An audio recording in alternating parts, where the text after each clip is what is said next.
All right, we're going to try this. This is a little different because nobody's here but me, but I got a couple of people on the line who I'm going to get. So it'd be nice if I plug these things in, wouldn't it? Yes, it would.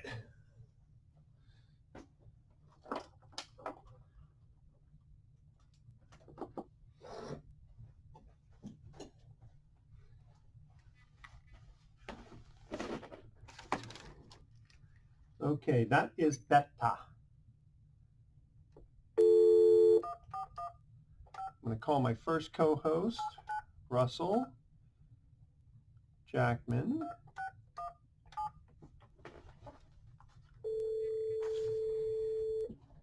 And let's see if we can hear this a little better.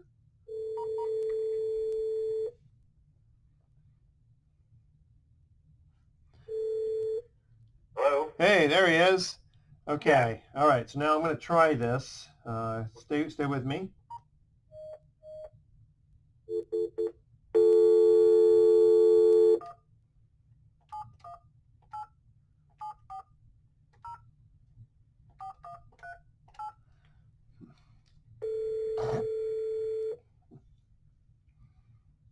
Hello? Hi, is this Evan?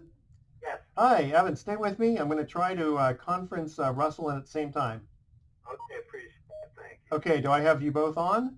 Yeah, I'm here. Hi. Hey, I did this correctly. Hey, can you believe it? So I'm Edward Brown. I'm the host of the show. Russell is my co-host. This is Sports Econ 101. It's a national sports show. It's on 100 stations. I don't know how much Russell had told you ahead of time, but what we thought would be kind of fun is to have you on for a few segments. You let us know what your time frame is. The first just 2 minutes is just Russell and I just kind of doing a quick intro to the show, and then I save the file.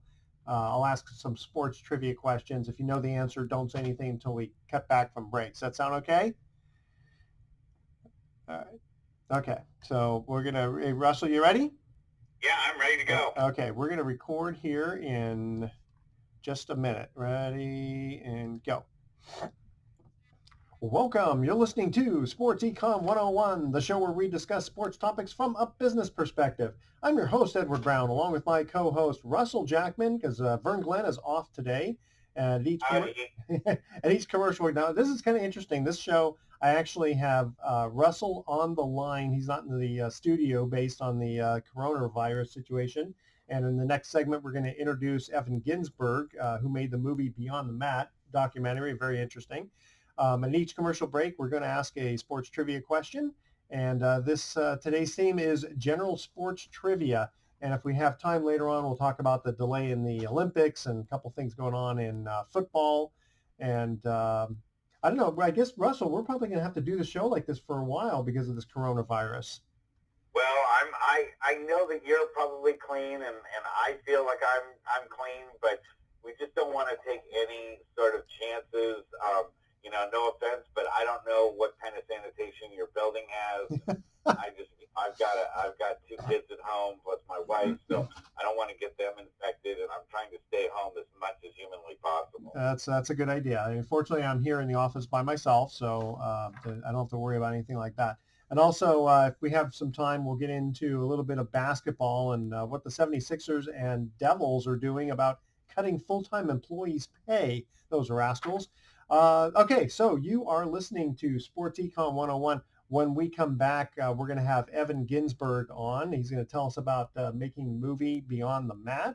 And this segment of Sports Econ 101 is sponsored by Pacific Private Money, still providing mortgage investments that are currently yielding 7.5% or more. In fact, it's up to about 7.75%. And it may actually get higher with this coronavirus situation because the banks are not lending out too easily right now. It doesn't get any more conservative than they are. Check them out at pacificprivatemoney.com. Don't touch that dial. Stay with us. When we come back, we're going to have Evan Ginzburg on. Okay. So now I hear some rustling. Russell, is that your phone that has a little bit of? No. No. Okay. No, but what I am hearing is a little bit of reverb. So, in other words, when I say something, it seems to be Yeah, I'm not sure why. Okay, but I mean, I'm sure it's still fine because even the station can kind of figure things out here. Maybe if I turn, let's see The here. volume turned up really loud.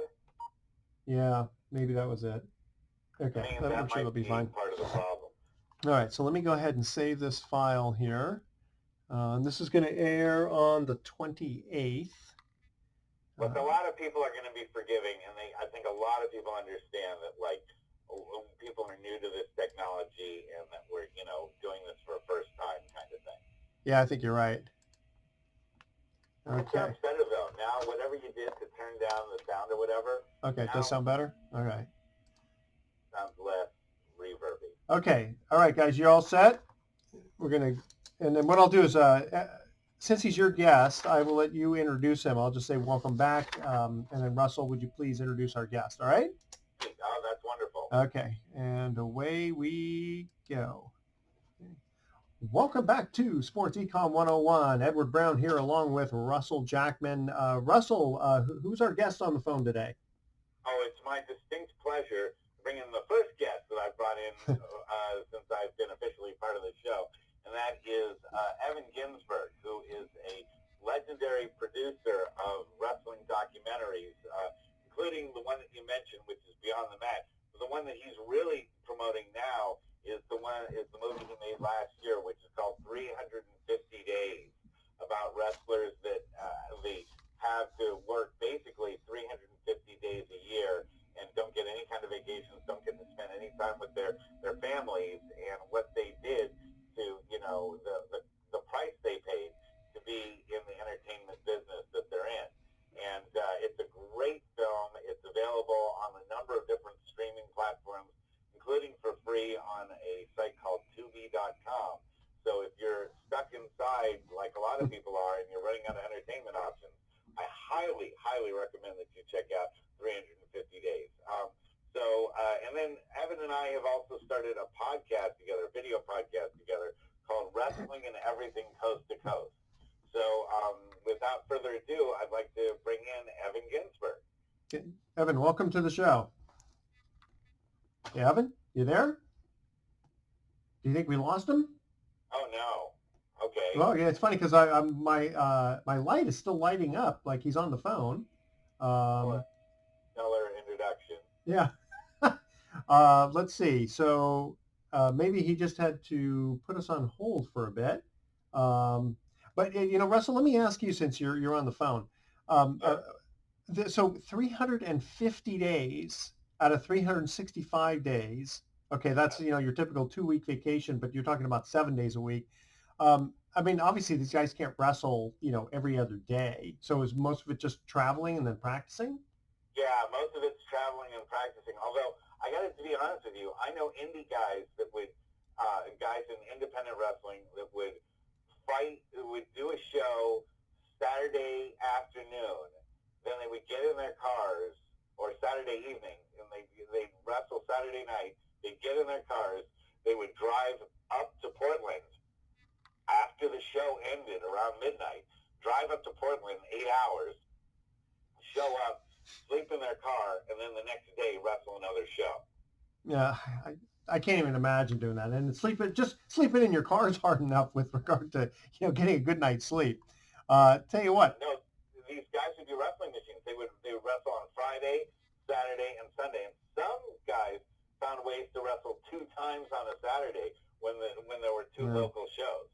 Like if one was at noon, they would fight on the show at noon, and then if one was at 8 o'clock at night, they'd fight the 8 o'clock show too. Wow. Tell you what, I'm going to pause this for a second. I'm going to try to get Evan back on. All right. Okay. Good. Now that's the first time I've ever tried to pause a recording. So let me see how I can do this. Let me put you on hold a second. Hey, Evan?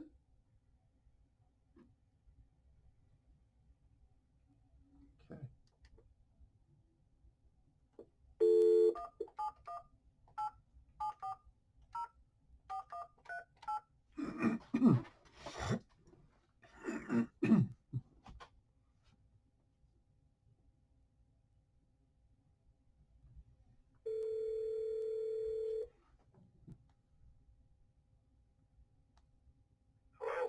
Hey, Evan, I don't know how we lost you, but hold on a second. Let me conference Russell in, okay? Yeah, it just suddenly cut out. Cut it out. I don't know why. Okay, hold on. No problem, no problem. Okay, I don't. Okay, I got you there, right, Russell? Yes. Okay, stay with us. Hold on. If I lose you, I'm going to call you back. Ah, God. Okay. All right, Evan, I've got you. Let me call Russell right back. Stay with me. Okay.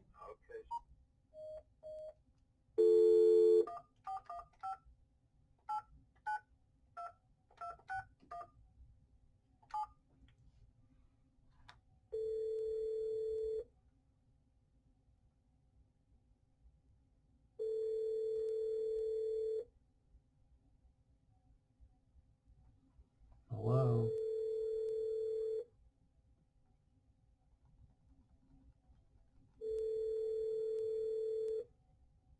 Oh, this is just great.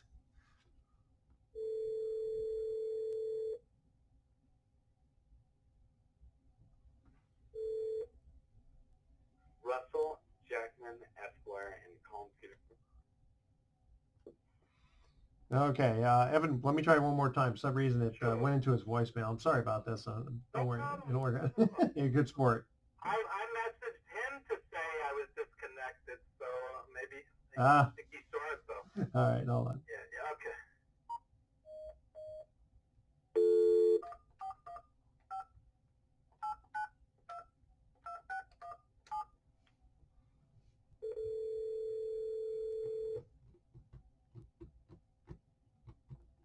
Hello? Hey, okay, I think I got him on the phone. Hold on. Okay, do I have both of you on the phone now? I'm here. Yes. Hey, we have victory. Okay. Now, hey, Russell, just really quickly. Oh, okay. I'm gonna hit the pause button again because it'll say resume recording. Okay. Right. If you guys are ready. Okay.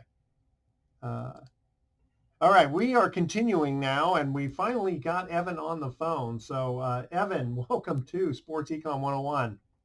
Thanks so much for having me. Really appreciate it. Okay. So we're talking before somehow you got disconnected about your one of your movies that's coming out about 350, which is basically how these wrestlers have to be engaged for 350 out of 365 days. You want to tell us a little bit more about that, and then we'll go back to the Beyond the Mat movie. Sure. The film is called 350 Days, and it stars Bret Hart and superstar Billy Graham, as well as 3 dozen all-time legends. And we filmed it over 6 years, and about a dozen or so of the legends that are in it have subsequently passed, like Ox Baker and George the Animal Steele and Don Doctor, and many of the guys in the movie are gone, unfortunately. Killer Kowalski, and we're just very proud of it. It's gotten really great feedback and reviews from mainstream media, and basically these guys speak from the heart. They pour their guts out, because when wrestling peaked, mid-'80s, Hulkamania, Cyndi Lauper, all of that, these guys on top, like a Ric Flair, for example, these guys were wrestling 350 days a year, which is where we got the title, and the toll that takes, not only on your body, but your psyche, your marriages, your children. Sure. These guys really sacrificed for their art. Now, of the 350 days, how many days was actual wrestling versus traveling? 350. Yeah, like, for example, Greg the Hammer Valentine's in there, and he's a personal friend, and he said to me, during that era, he wrestled, he would estimate about 320 days. And the champion, like a Ric Flair, would be out there 350 days. And can you imagine, for example, Survivor Series, and that was on Thanksgiving, and Arcade was on Christmas Day, and you tell your kids, Daddy's not going to be home for Thanksgiving. Daddy's not going to be home for Christmas, your anniversary. In many cases, the birth of their children, they weren't there. They were on the road. And that's why many of them hate the word fake, because they'll go, my 3 divorces weren't fake. My kids Oh, yeah. my kid's not speaking to me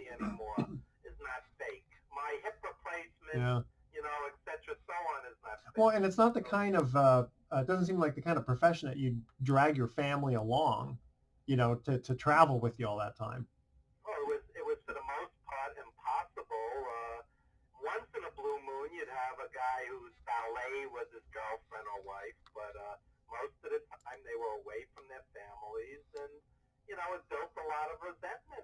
And Vince McMahon and a lot of other promoters won't pay for the families to come with them. Right, say that part again. Like Vince McMahon and other promoters will not pay for the families to travel with the wrestlers. Yeah. So that's not even an option. So was it just for the fame and glory and the fans basically? Why these guys get into it? Well, it's an art form, and they love it, and it's sex, drugs, and rock and roll, and it's a crazy lifestyle, and there are also guys who are very straight-laced and family-oriented. A guy like Nikolai Volkov, who's in the film, never touched a drug or steroid in his life. And, but for many, it was an addictive lifestyle to be on the road and the after party every night and, partying with the boys. I don't know how you can party after getting, kind of quote beat up almost every day for weeks and weeks and weeks on end. In fact, what happens when a wrestler gets fairly hurt where he can't wrestle for a few days or a week? What would happen then? Well, what would happen would be that they would work in spite of it because they were scared to lose their spot. They were scared to lose their push, and they would go into the ring, in immense pain with terrible injuries. Johnny Valiant the late great Johnny Valiant told me a story. He's in the ring one night. His partner, Jimmy Valiant from the Valiant Brothers, pulls out a blade, to juice himself, to cut his forehead to the fans who were not familiar. And then the blade accidentally nicked Johnny in the eyeball. Oh! He was blind in one eye, okay? Finishes the match, wrestles the next night blind in one eye, and 2 days later finally flies back home to go to the eye doctor for surgery. I mean, this is how tough these guys were. Plus, they were scared to lose their spot. Yeah. What ended up happening with him? Did he gain his sight? Okay. Fine. Thank goodness. All right. Hey, guys, stay with us. We're going to cut to our first commercial trivia question break.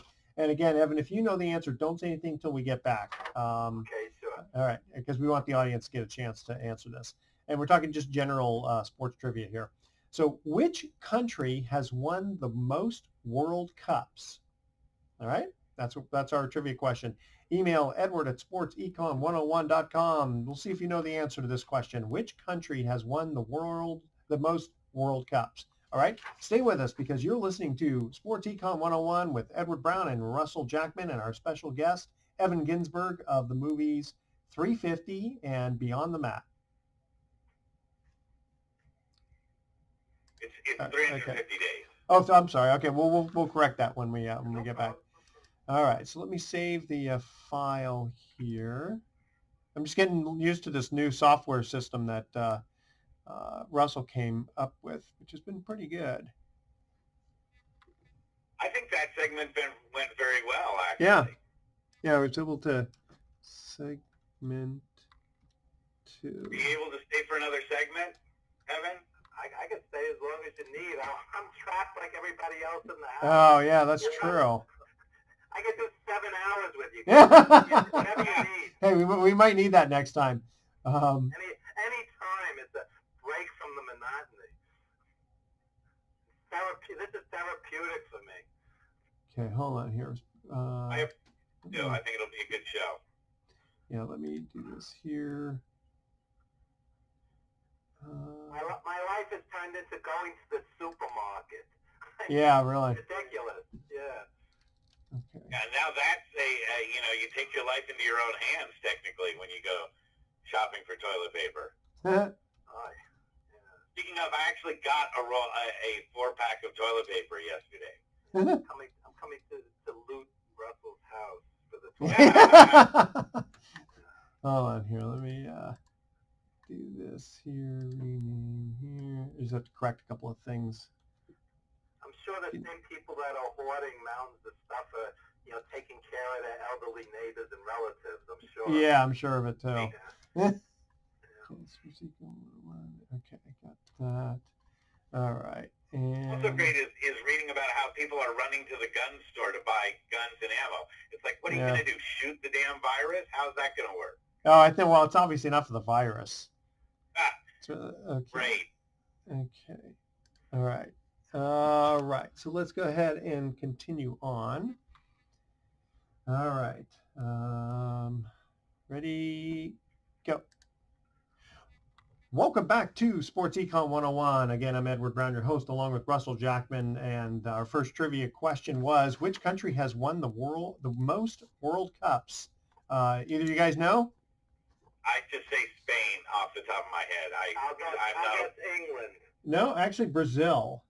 Okay. Brazil. Okay. There you go. And I want to correct myself, or actually Russell corrected me. The name of the movie that Evan Ginzburg was working on was not called 350. It's called 350 Days. And specifically it's because of the wrestlers having to wrestle for 350 days. I'm trying to think of, they also have to travel around the country. So how do you do all that and wrestle in the same day? Sometimes they wrestle twice in one day. Let's say, for example, the Philadelphia Spectrum in Madison Square Garden doing a matinee and an evening show. And sometimes they would do 2 one-hour draws in one day. So can you imagine the toll that takes on your body? So if they do a matinee show and then they do an evening show, is it basically the same moves, the exact same thing? Well, yeah, or they try to? It, but not move for move, but they have their basic repertoire, sure. Yeah. Okay. Or sometimes they go and fight someone completely different in another federation, or what they'd be doing, especially in the indie level, is they do an indie show. They do like a carnival, literally, carnival during the day, and then they do an independent show during the evening. And how much do these guys make for that 350 days of work? Well, if you're talking about the main event guys, mid-'80s, when it peaked, $300,000, $400,000 for the most part. Not a Hulk Hogan. He would make much more, obviously. But a guy like Nikolai Volkov could pull in several $100,000. But if you do the math and divide that by, let's say, 320 days for most of them, it's not an immense amount of money to headline an arena. $1,000 a day, yeah. But none of your costs are covered by Vince McMahon. I mean, you have to pay for your airfare. You have to pay for your hotel. You have to pay for your gas. And most importantly, you have to pay for your own insurance and your own medical stuff. Huh. And you're sending money home to support your family. So you're supporting 2 lifestyles. Your life on the road and your family back at home. And then there's the taxes involved. So, oh, yeah. And you have to file tax returns in every state that you would wrestle in. I don't know if a lot of people know that. Like football players, they have to if they have enough income per each state, they would actually have to file tax returns, just like baseball players too.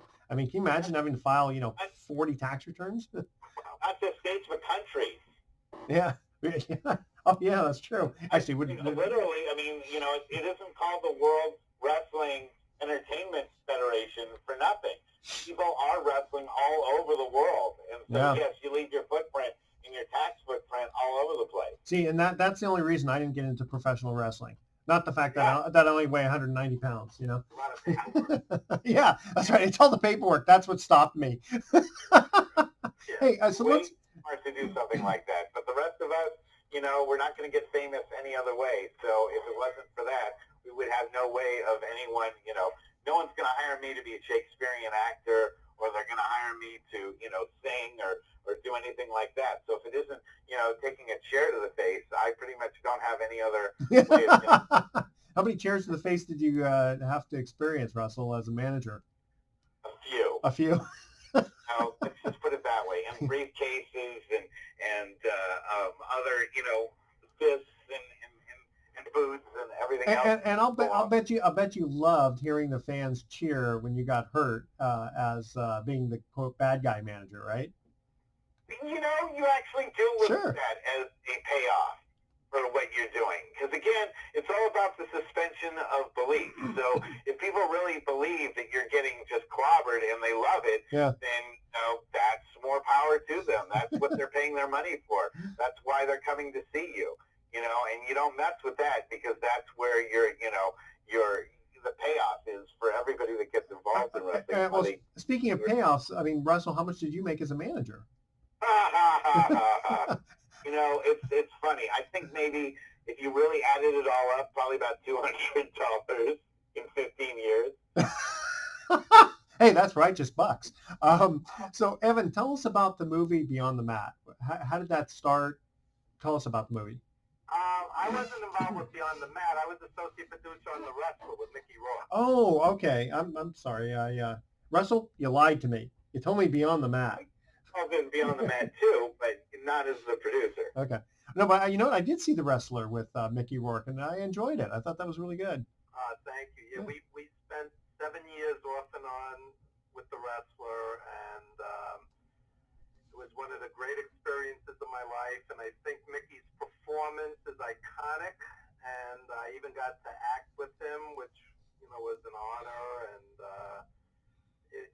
we were at the New York Film Festival. There were 2,300 people there, and when the movie ended, it was a spontaneous standing ovation. Wow. At Lincoln Center in New York, and it was just a magical experience, the whole ride. And Darren Aronofsky, I basically took him to independent wrestling shows every weekend for 6 months, where we'd go backstage and he'd see it up close and personal, and he'd see that this was not glamorous and in many cases not particularly profitable, as Russell was just saying. And it's a very tough lifestyle, and Darren wanted to capture it, and I think when the smoke cleared, he did. And I think Mickey's performance 100 years from now, much like Brando on the waterfront, when Brando says, I could have been a contender, when Mickey Rourke in The Wrestler says, I'm just a broken down piece of meat. Yeah. I think it's an iconic moment, and I just think it's something that's going to stand the test of time as far as his performance. Well, he was nominated. Golden Globe. Yeah, he was nominated, I think, for an Oscar. Yeah, he was nominated. He lost the Academy Awards to Sean Penn, but he did win the Golden Globe for Best Actor for The Wrestler. Yeah, we're very proud of it. Very nice. Yeah, and here's the thing that I always felt about The Wrestler was that there are actors that find roles for them, but the Wrestler and Randy the Ram Johnson's role found Mickey Rourke. That was a role that found him, as opposed to him finding that role. That was a role that he was built to play, and the way he performed in it, and the amount of work that he put in to become a credible wrestler and to look good in the ring when you're already in your 40s is absolutely a remarkable amount of effort. Especially when he put the staples in. Especially when he put the staples in his head. Yeah. Yeah, I've seen that happen. I've seen things like that happen, because guys are sitting around in the back just bored and they have nothing better to do. And a lot of these guys use their pain and their anguish as sort of this calling card, as a badge of honor that they will, tweet or post on Facebook or whatever on their web pages to show how badly, their chest was bruised, or look at this, I'm in the hospital with a knee surgery. But, they use that as a badge of honor to show how much they were willing to give up for the business. Yeah, but before, in the 1980s, when they didn't have tweeting and cell phones and that sort of thing, how did they do it? Oh, that was all part of the kayfabe generation, where, we were all supposed to believe everything that went on in the ring is real. And it was before the WWE turned themselves from the WWF to the WWE and emphasized the entertainment part of what they're doing. Huh. Okay. And that was, a lot of that was to avoid regulation by New Jersey and New York to be treated by the Sports Commission. They wanted to treat themselves as entertainers.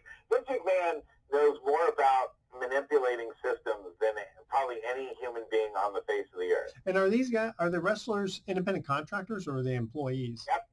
Yep, they are Right, independent contractors. Yeah, so they have they are not getting paid now, okay, because they're not having live wrestling. Yeah. And wrestlers in the WWE do not get 401ks or pensions or health benefits. No, they got to fund their own IRAs and that sort of thing. But with the fact that this shelter in place rules that are going around really around the country, I mean, you can't even have a situation where these wrestlers are even wrestling for non-audiences, really. Well, that's what we're seeing right now. And last night, the WWE did a Raw show.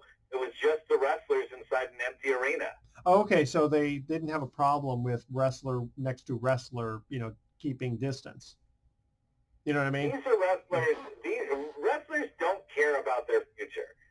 That's one thing you got to understand, Edward, is that wrestlers think very much for the short term. And so if they can get on TV based on, even putting their lives in danger for the COVID virus, they don't care. Well, I was just wondering if, the cops would come in and go, hey, you guys aren't allowed to be that close to each other. I mean, they're cracking down around the country here. Hey, guys, we're going to cut to another commercial break. Evan, it's been a pleasure having you on here. Second trivia question. Horse racing's Triple Crown has only been won once in consecutive years. What years and which horses were they? All right. I know. I like teasing Russell with all these kind of fun non-football and non-baseball questions, but I got to tell you that the next question is on baseball, and you'll probably get the answer. But on this one, you get us up with curling and I know. Yeah, that's right. Oh yeah, he's really pushed the trivia thing as far as you can. I can't make it too easy for you. I got to keep you in suspenders, right? All right. Stay with us. You're listening to Sports Econ 101. We're going to be right back. All right. And then, Evan, was there anything else that you wanted to mention to us on the show? Basically, we're promoting 350 days, and Evan and I have a podcast now. We're doing a video podcast. Okay. Yeah, I'll leave that up to Russell to plug it, I guess. Okay. All right. Let me do this here. Like that. All right. So on our next segment, we'll let you plug that. And then, you might as well stay with us to talk about other sports if you're interested. I have no expertise. That's okay. Except in boxing. That's the only sport I really You know what? It's more of just like, opinions and stuff. We're just a bunch of guys sitting around a bar having drinks without the drinks, talking sports. How's that? I don't really watch baseball, football, basketball, or hockey. I just watch boxing. Gotcha. Okay. Yeah. I don't know how useful I'd be, but that's all right. Yeah, just enjoy with us here. Talk about wrestling. There's still a lot to okay, that's fine. Let's keep going. Okay, let me do this here. All right, ready and go. Welcome back to Sports Econ 101 one more time. I'm Edward Brown, your host, along with Russell Jackman and our special guest, Evan Ginzburg. Second trivia question was, horse racing's Triple Crown has only been won once in consecutive years. What years and which horses were they? Anyone? I only know two horses, and that's Man of War and Seattle Slew. So okay, Seattle Slew. Yeah, Man of War was, I think, in the 40s, if I'm not mistaken. But Seattle Slew, correct, in 1977. And then who won it in 1978? You don't remember that one? No, that was 73. Affirmed. But that's close enough. Okay. All right. So Evan Ginzburg with us. Can we call you a wrestling aficionado? Sure. Okay. How long have you been in the business? Pretty much 30 years in various roles. Agent, indie manager like Russell, etc. So on, and segued into radio and film, and I have a love-hate relationship with pro wrestling. Why is that? There's an endless line of our heroes who did not end up well financially, Yeah. who died young.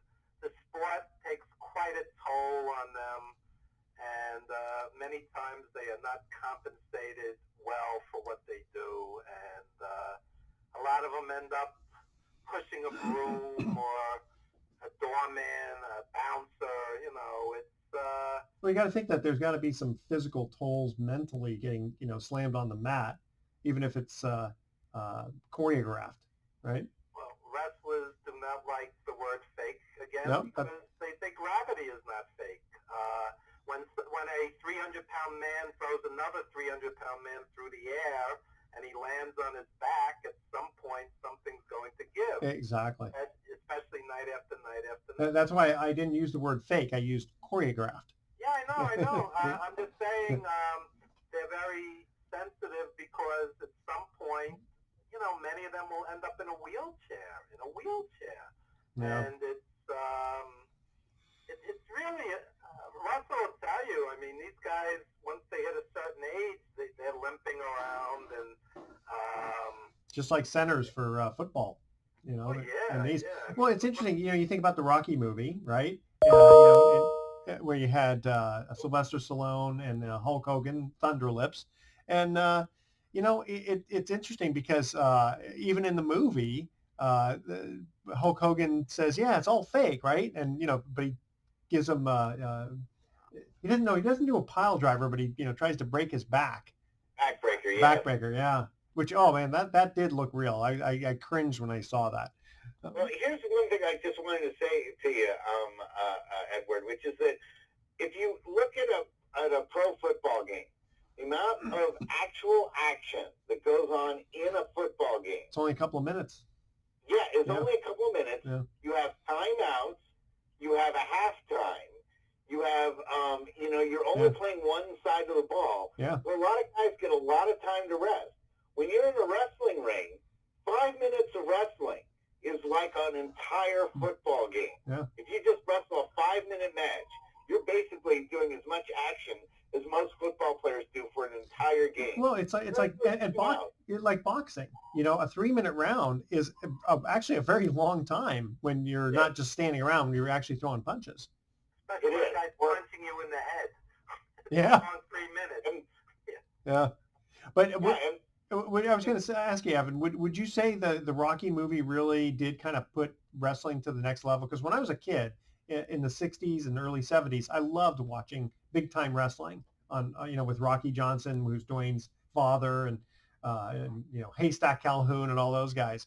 But it seemed to kind of go to a new level in the 80s, and the talent that these guys have, the kind of moves that they make, they just did not do in the 60s and 70s.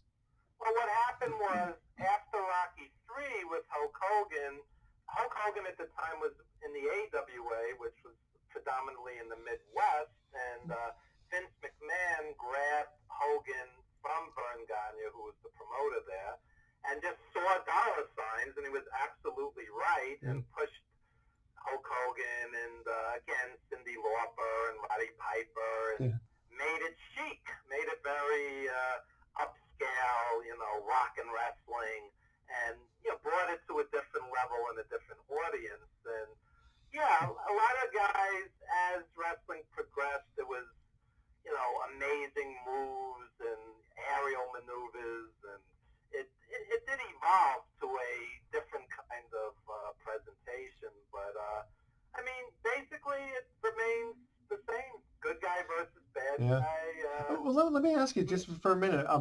Roddy Piper. You look at him and he's not like that big. I mean, I know he makes a good presence on, just like Ric Flair. He made a good television presence in front of the camera. But I mean, these guys were not like these really big guys like, Stone Cold and Jesse the Body Ventura Governor. Well, the thing with Piper, and any performer will tell you this, when somebody is great, they're 10 feet tall. They're 10 feet tall. And Roddy Piper, although he was basically a normal-sized guy, as you say, I mean, he was still a big guy. He was, 220, 230, but compared to Hulk Hogan, he was an average-sized guy. So the charisma so off the charts. And I tell people this all the time. In the mid-'80s, I go to Madison Square Garden. Piper was the bad guy. Yeah. And it was like he'd hit the ring, and 8, 10, 12, 15 minutes later, you could breathe again. That's how charismatic and exciting this guy was. And that made him look equal to a Hulk Hogan, even though there was a size differential.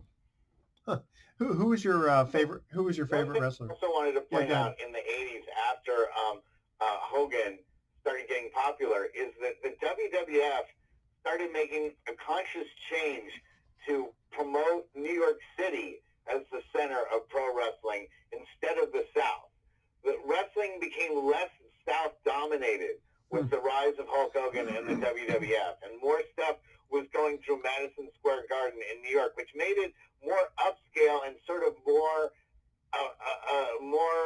less redneck, right? Yeah, less redneck to the common American. It seemed more sophisticated because, you know, the WWF was running out of the same arena that you'd see the Knicks and that you'd see, Carnegie Hall and other big things. I mean, WrestleMania 1 was the big integration of all these stars like Mr. T and even Liberace, Muhammad Ali were part of it. So it was kind of the WWF's attempt to grab in and really get in all these different types of media instead of just wrestling fans. They were trying to get people to follow it that weren't fans of wrestling, and it succeeded. Look at how WrestleMania has become basically wrestling Super Bowl now for the last 30 years. Huh. When do they decide who's going to win for someone like WrestleMania? Months in advance? Yeah, well, they sometimes they do, but then there's times that guys get injured. They want to put somebody in, but then like they had a few years ago, Seth Rollins have a terrible knee injury, like maybe a couple months before the actual event. Yeah, and at that point you can't work through certain pain. But no, he had to have his knee completely reconstructed. I mean, he was out for about a year. Evan, who's your favorite wrestler? As a kid growing up, it was Bruno Sammartino, who was like a holy figure in New York. He was like the Pope. Bruno walked down the aisle in a plain pair of black tights with no music, no pyro. The building would shake. And his arch rival was superstar Billy Graham, who's one of the stars of 350 Days. And superstar Billy Graham was the prototype for Jesse Ventura and for Hulk Hogan and all these guys. He was doing it 10 years before them. What years are you talking about? I'm talking, Billy Graham became world champion in 1977. So his peak was the late 70s. And Hogan won the belt, I believe it was in 84 wrestle, 1984? No, I think it was 83. Like December 83. December 83, that's right. Yeah. Wow. He beat the Iron Sheik. But Bruno was champ for like 9 years.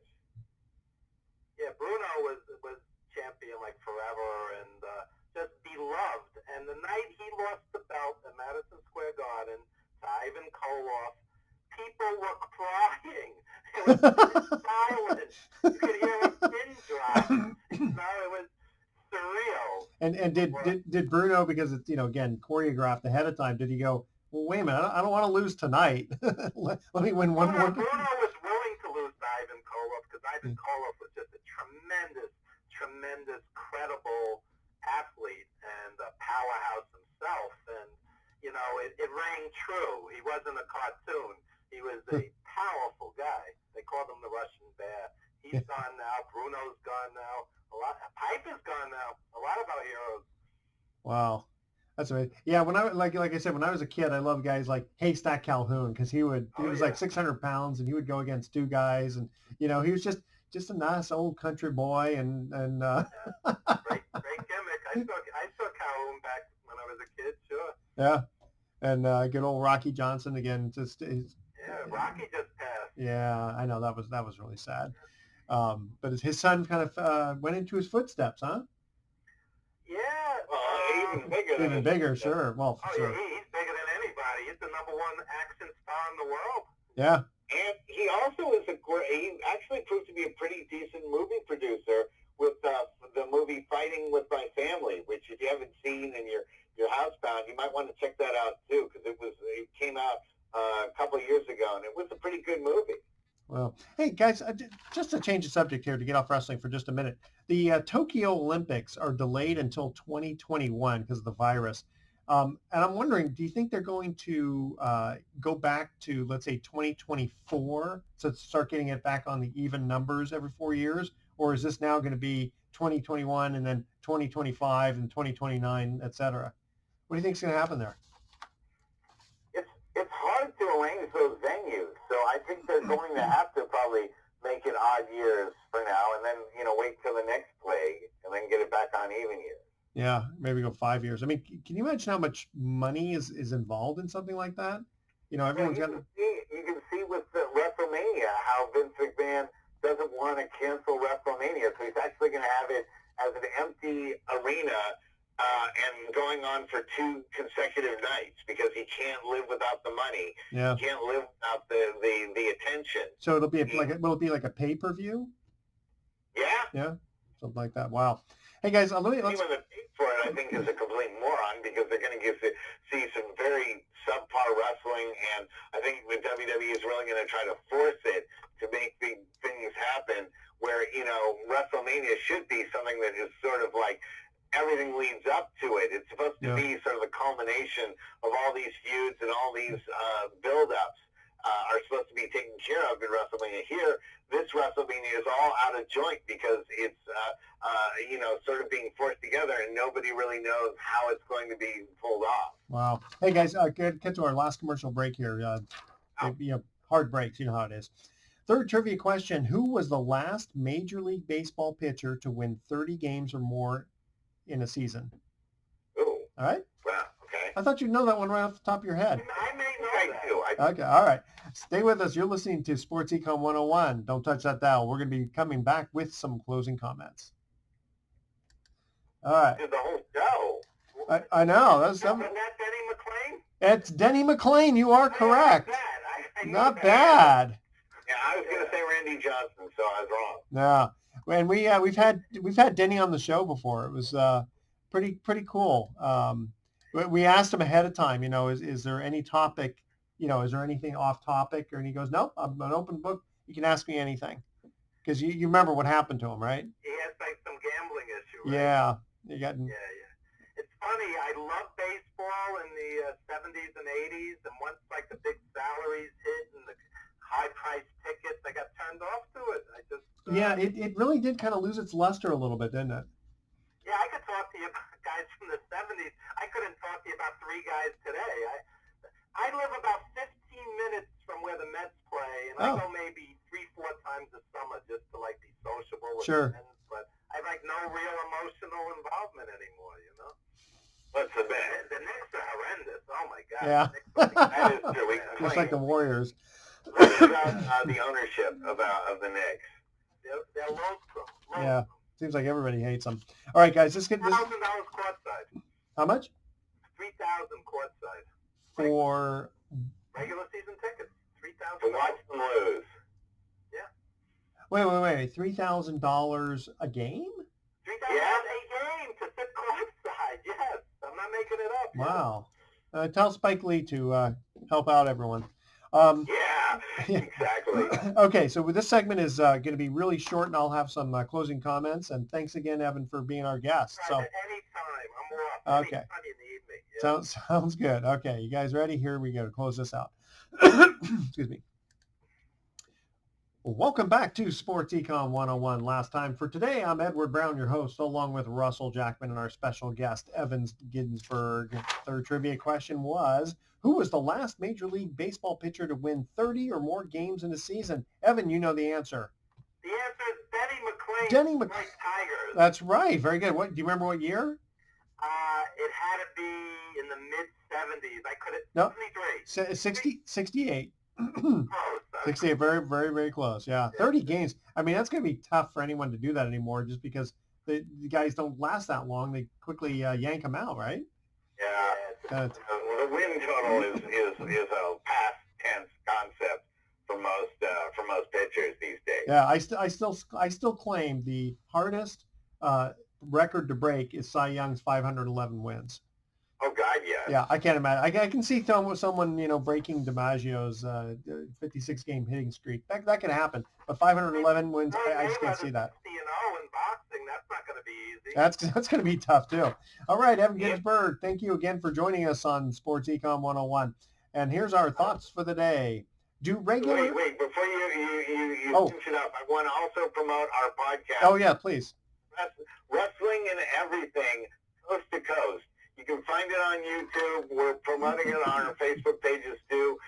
It's a fun talk between me and Evan about more wrestling stuff and other things that matter to us. So if you want it, we just started it last week and we've gotten some really good response to it.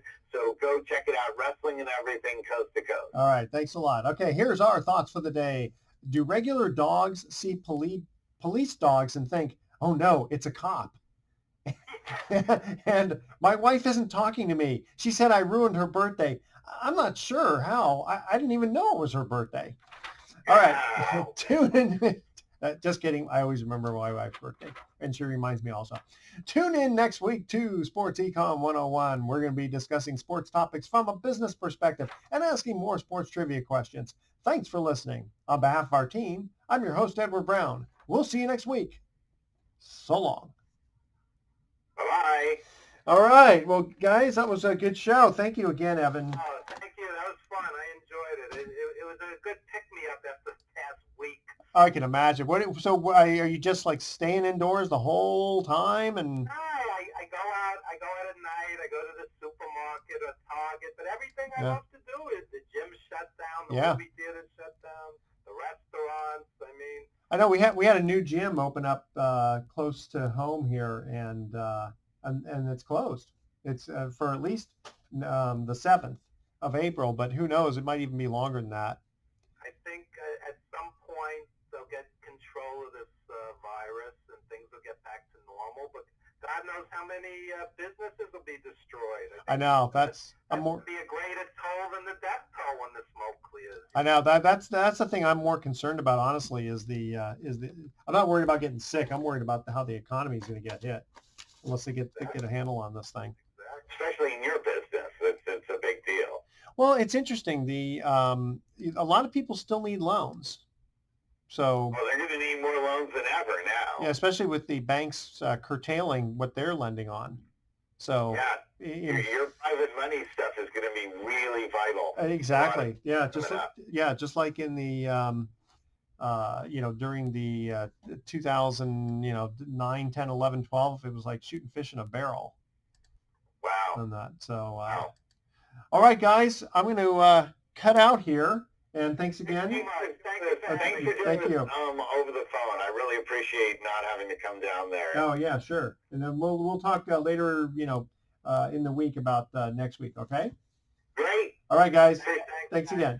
Thank Bye-bye. Thanks, Evan. All right, so that was our show, and we've got a code 790. 617. I don't even know why they have that, but that's okay. That was a good, fun show, and we're going to cut out here pretty soon. We're just letting this run for a couple of minutes. Russell is one of my co-hosts on Sports Econ 101 and also was a wrestling manager, of all things. And he doesn't really do that anymore, I don't believe. Good thing. He's getting a little bit old for that. And let's just check on this for a minute.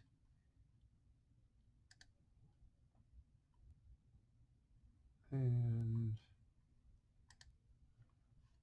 yep, no, we still got about another minute to go.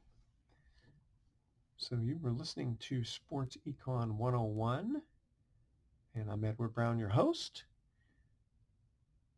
And we are going to say good night.